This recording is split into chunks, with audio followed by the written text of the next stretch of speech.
In primetime news this evening, still ahead, governing JLP leading the PNP on voter intention, the latest in the RG Gleaner Don Anderson polls. Under arrest, UIC president arrested in anti-vaccine march on Gordon House. And later, state witness outlines the gang's financials on day 3 of the Klansman trial.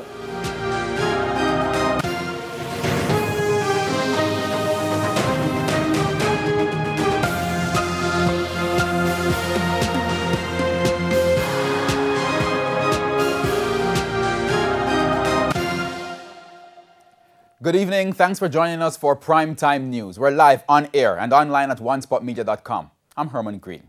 Also this evening, the Business Day, Primetime Sports Commentary, E-Prime, and your weather report and forecast. But before all that, here is our feedback question.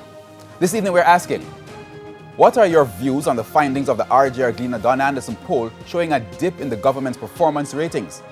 Share your comments online, facebook.com/Television Jamaica, or tweet at Television Jam. Please stay with us. Primetime News returns right after this break.